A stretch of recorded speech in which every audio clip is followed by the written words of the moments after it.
John Bowe, Paynter-Dixon, Holden Tirana in the Paynter-Dixon Touring Car Masters Series. I got a question for you. There's some young blokes in this series now that are really talented and really good, but they grew up watching you race. What's it like being a benchmark for these guys? How do you get in your mind, given you're still racing, that you're a role model? You're the target these guys want to be. I'm not a benchmark. I mean, I love racing, as you well know, and I am very grateful to the people that helped me race.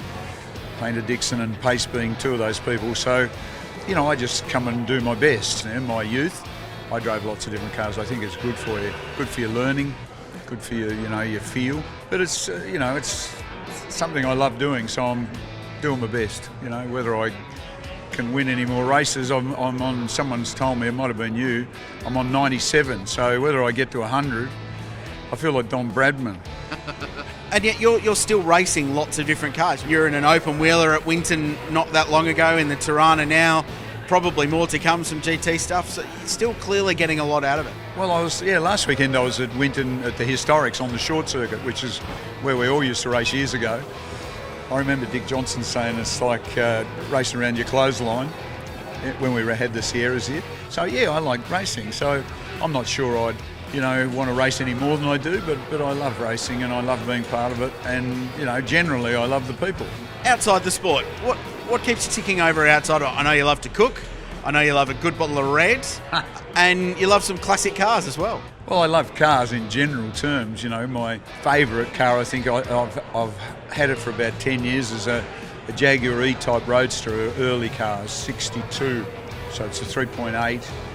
It's got the Moss gearbox. It's as they were, it hasn't been, it's a beautiful condition, but a lot of people upgrade those sort of things. They put 5-speed gearboxes and all that stuff. I like originality, so that's my favourite to go out in occasionally, And if I had a lot of money, I'd have dozens of cars, but unfortunately I haven't got a lot of money, so I've got to just, temper my enthusiasm sometimes. But I do a bit of work with Unique Cars Mag.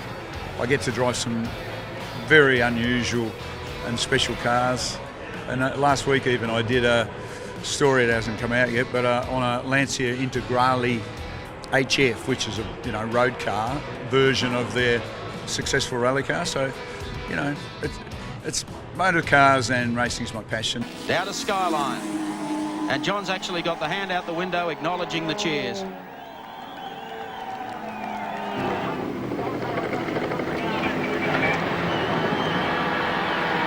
That's quite a feeling, John, isn't it?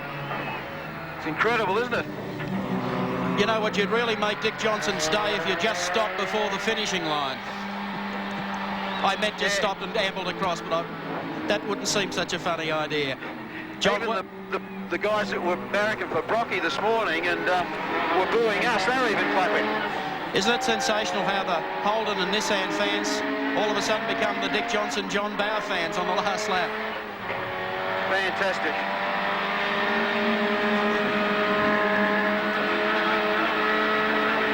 Coming down towards Caltex. Mate, I'm taking it easy, I can tell you. I know you're taking it easy. We're all riding with you down to the last corner. But one. If it fails now, I'll set fire to it personally. We'll all push you. All you got to do is keep breathing. We started our telecast at 10 this morning with the great race. John Bowe leads us into the last corner. JB, how does it feel? You're the Two East champion for 89. Unbelievable. Fancy doing that. You've done it. That's incredible feeling. Congratulations to you from all the viewers around Australia today. And Dick Johnson has actually broken into a big smile. No? We'll see you in victory lane, John. John Bowe, very modest young driver, professional racer. As I said earlier today, Dick Johnson couldn't have pulled off a better coup than securing John Bowe to drive with him, the Australian Touring Car Championship. And obviously, he's brought home the bacon here today at Mount Panorama with the Tooheys 1000. What a race, John. It was. Here, that team led from about a minute and a half into the race. Yep. He's covering his mirrors. He's just showing. That's all he'll do. He won't touch. but he will sit there and he'll dart left and he'll dart right. And isn't young Craig using all the road? He's bounced the thing off the ripple strips all over the place. He's absolutely on the limit here under a maximum pressure drive. That's the widest Commodore ever built at the moment. Well, boy, this is really going to test him. His race guys done a lot of testing for HRT, but not a lot of racing. I think Sandown was his first race. There's Johnson looking on. Oh, the car gets a little bit out of shape as he tries to get the power down. John Bowe weaving left and right, filling each side of the mirrors of the 015 car. This is really thrilling stuff. A little taily coming out of the exit there up to Castrol, a lap car, zip him on the outside. And John Bowe does exactly the same. I think that was the Clark Sinks car. Dillman and Connor. Oh, look at this. Down across the mountain under the Firestone Dipper. Can't get any closer than this. It's astounding. Lowndes was apparently 7/10 of a second quicker on that previous lap, but he's making it up and losing it, as the JB does as well. So you probably won't see this as they go down the straight, but I'm told the crowd is actually so excited they're doing a giant Mexican wave the whole length of Conrod Straight as Lowndes and Bowe come through. I've never seen a battle for the lead at Bathurst in my life like this. This is incredible. Bowe closes under brakes. Oh, now his trouble is some traffic. Let's see if this has any impact. Now, John. He'll sit in there, but he's going to make life.